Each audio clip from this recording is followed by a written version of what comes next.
Ini uniknya bro, ada yang mungkin tanya, gimana cara kalian tahu bahwa sosial media tentang kripto itu sepi? Dan ini bukan fenomena yang terjadi di Indo, ya. Ini di global. Nah ini kita lihat di sini di social monitor di terminalnya Bloomberg ya. Gua gak tahu ini keblur kayaknya, tapi kalian lihat di sini. Ini dulu tuh biasa ramai banget. Jadi ini adalah scraping dari semua sosial media yang ada di internet terhadap kripto. Dan ini real time. Tapi gue lihat dari jumlah feeds yang keluar di sini itu sangat sedikit bro. Setuju. Jadi yang menyerah itu bukan cuma di Indonesia, tapi secara global ya. Jadi kalian lihat, kripto ini penurunannya nggak cuma terjadi secara sosial media ya, bukan secara value market cap. Karena kalau kita lihat dari Bitcoin, uniknya adalah 10 terakhir yang kemarin itu inflow-nya itu positif bro. Ya, inflow dari Bitcoin itu masih positif selama 10 hari terakhir. Tapi kenapa orang pada nyerah bro? Kalau gue lihat di sini ini inflow-nya pun masih baik bro dari semuanya ya. Kalau kita lihat dari semua yang terjadi ya, kita cari ETF-nya ya. Ini masih positif bro, kalau kita lihat dari yang at least yang paling besar di US dan London sebentar lagi akan approve. Lihat ya, hari ini masih hijau semua. Ya. Inflow dari Fidelity masih hijau, IBIT-nya BlackRock masih plus 3%, ya. ARK punya Valkyrie dengan Invesco punya, Grayscale, Bitwise, Hasdaq Index, Wisdom Tree, BTCW, semuanya hijau. Lu lihat nggak kelihatan ini hijau semua. Ya. Jadi apa yang sebenarnya terjadi? Dan kalau lu lihat dari secara fund bro di XBT USD currency ini, XBT itu Bitcoin ya punya ticker di Bloomberg. Ini lu lihat, ini banyak banget yang baru-baru mulai akumulasi bro. Ini gue lihat banyak sekali bro. Ini ada yang mulai lagi nih, baru sedikit nih. 15, 24 Bitcoin, belum yang besar-besar ya. Kalau yang besar-besar kan kayak Grayscale 400.000, BlackRock 287.000. Tapi kalau kita lihat yang kecil-kecil bro, ini banyak yang mulai bro. Nih, ya mereka Bitcoin Capital 63, tipis-tipis masih banyak Ronald Capital ya. Iya benar. Karena ya banyak yang mulai akumulasi pelan-pelan. Jadi institusi TradFi besar ini masih banyak yang akumulasi Bitcoin secara pelan-pelan. Itu tanggapan lu seperti apa bro? Gini, apa yang paling teriak-teriak di media itu kadang kenyataannya juga nggak seperti itu bro. Kenyataannya semua bisa dilihat di terminal. Iya. Dalam artian di terminal tuh jauh lebih banyak yang Bitcoins daripada yang keluar di media. Betul. Mungkin mereka masih kurang barang jadi nggak keluar di media bro. Kalau barangnya udah cukup, ya baru keluar. Itulah kenapa Ronald Capital nyales Bitcoin terus ya bro. Nyales Bitcoin terus. Tapi lu lihat bro. Karena dari 16.000 belinya. Benar, dari 16.000 belinya. Dan ini banyak yang jauh di bawah kita nih total Bitcoinnya. Sini holding. Ini hedge fund paling besar di dunia. Benar. Dan ini kita lihat masih banyak Pandora Investment, Vicas. Iya. Ini di bawah kita semua holding Bitcoinnya. Jadi banyak yang mulai akumulasi secara diam-diam. Yes. Buktinya kita lihat di sini secara 10 hari terakhir ya, Bitcoin itu mengalami positive inflow 10 hari, 11 bahkan sama hari ini. Dan kalau kita lihat spreadnya dengan S&P ketika kemarin inflation itu dikeluarin, makin tipis spreadnya. Iya. Tapi masih ada yang short di level ini bro. Benar. Gimana itu ya? Ya itu balik lagi bro. 11 hari ETF institusi positif. Ya.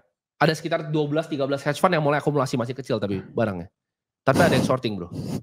Di level ini gimana menurut lo? Ya balik lagi ya, menyambung tadi yang masalah sentimen. Ini kita kalau lihat di Wikipedia PageFish ya, memang jauh dari kata top. Kalau kita ngomongin sentimen retail yang cari tentang kripto, topnya di 2018 ini sangat kepo sekali ya. Para retail ini terhadap Bitcoin, dan itu juga sama di 2021 ini sampai peaking. Di new ya, PageFish sampai 300.000 sehari. Nah ini masih lempeng-lempeng aja istilahnya. Jadi orang-orang banyak yang betting ya, this is the top based on technical. Tapi mereka lupa kalau sebenarnya ini bukan cuma tentang technical, tapi satu juga tentang naratif, ya, dua tentang sentimen, tiga fundamental, dan empat everything that happens ya behind the door. Karena nggak semua orang punya akses ke sana. Ya mungkin kita beruntung punya akses ke sana. Betul. Jadi banyak tahu something they don't, dan ada alasannya kenapa kita di sini bro. Bener. Ada alasannya kenapa kita di rumah pun ada terminal. Ya ada alasannya juga. Kenapa banyak yang berminat ini, ya kan? Iya ada alasannya banyak dengan fund kita, dalam artian karena memang kita punya legitimasi. Iya. Bullish dari bottom ya, dan right to the top. Iya. Beneran bro, nggak cuman lihat indikator nge-short, lihat indikator nge-short ya. Salah. Indikator ya. Indikator doang namanya. Indikator. Serendah itu ya. Jadi mereka cuma gratis pula indikatornya ya. Oh. Terus itu pun indikatornya dia pakai nyontek ya bro. Benar. Bahkan konsep pemakaian indikatornya aja udah nyontek.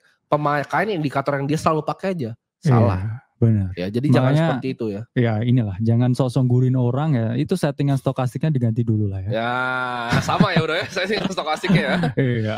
Sama ngomongnya persis. panjang lebar. Ya, settingannya sama stokastiknya ya. Nah, The Student. Karena dulu belajar di kita ya. Bahkan The Student pun ada yang sampai rank 1 PNL ya. Di salah satu exchange global ya. Nah di sini kita lihat ya. Di mana Bitcoin satu itu altcoin mulai gerak. Ya. Dan gue lihat satu hal fenomena yang sebenarnya lu juga udah ngomong. Lu udah ngomong bahwa ya ini balik lagi, ini bisa untuk spekulasi, tapi meme coin itu balik berterbangan bro. Lu lihat fenomena ini seperti apa? Meme coin ini berterbangan. Oke. Ini ya kita lihat dari Crypto Slate. This whole sector bro itu naik 18,5% selama seminggu terakhir. Dan ya ini salah satu yang teman-teman suka ya. PP all time high. Ya, keep on making all time high. Dan MAGA ya bro, yang sensitive to political news ini naik 120%. Kita juga banyak ini ya, wejangan buat teman-teman semuanya bahwa the next wave is gonna be political memes. Karena Donald Trump ini kalau kepilih lagi bro. Waduh, ini seru nih bahas politiknya nih. Oke. Seru. Gak salah ya, karena bukan politik. Karena kita bukan politik sini. Benar. Aman. Bukan ahli politik juga ya. Bukan ahli politik juga. Jadi kita sama sekali gak ngerti politik. Kita hanya pengawat awam ya. Di market pun juga masih awam ya bro. Kita masih kosongin gelas dan belajar terus dari orang-orang yang terbaik. Nah, kan kita sempat ngomong bahwa kan ada naratif CBDC bro di tahun ini. Tapi Trump itu bilang bahwa ketika dia akan terpilih, dia akan bersumpah untuk tidak akan membuat CBDC. Oke. Tapi Trump ini orang yang gini, banyak yang nggak percaya apa yang dia omongin. Dia memang orangnya banyak bullshit, tapi kadang yang diomongin itu beneran. Kayak tembok bangun beneran temboknya gitu. Dia cut supply ke Cina, cut supply beneran ke Cina. Jadi menurut tuh kalau yang se-ekstrim ini dikeluarkan, gua rasa sih beneran.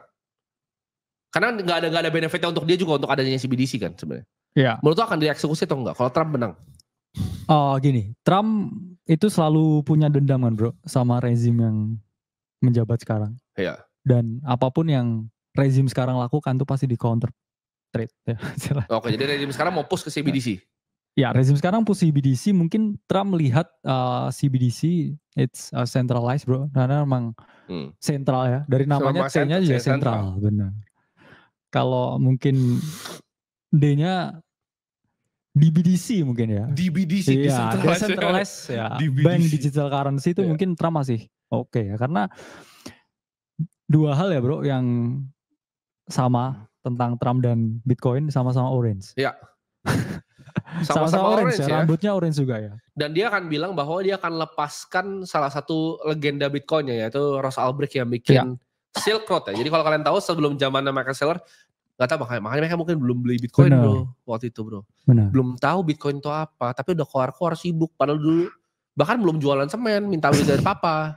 Tapi udah keluar Bitcoin apa? Gue dari masih gembel di kos-kosan sampai tinggal sini, itu udah tahu tentang Bitcoin ya. Gue udah ngikutin forum-forum dari zaman itu masih di 4chan. Masih di Reddit, Bitcoin tuh masih magical internet money. Itu tulisannya ada pakai wizardnya. Itu kalian mungkin waktu itu ini ya masih. Ini bukti bro, gue bahkan masih ada bro di dalam Discordnya. Gue itu masih ada gue tunjukin deh sini. Gue buka bisa gak sih? Mungkin waktu itu ini mereka juga forum bro, forumnya Kaskus, tapi mungkin jual beli ini ya. Kalian lihat ini Discordnya siapa? Oke. Nah, ini pertama kali Bitcoin punya. Jadi kalau kalian tahu gue tuh di dalam sini. Ini udah lama. Alpha member ya? Alpha member gue.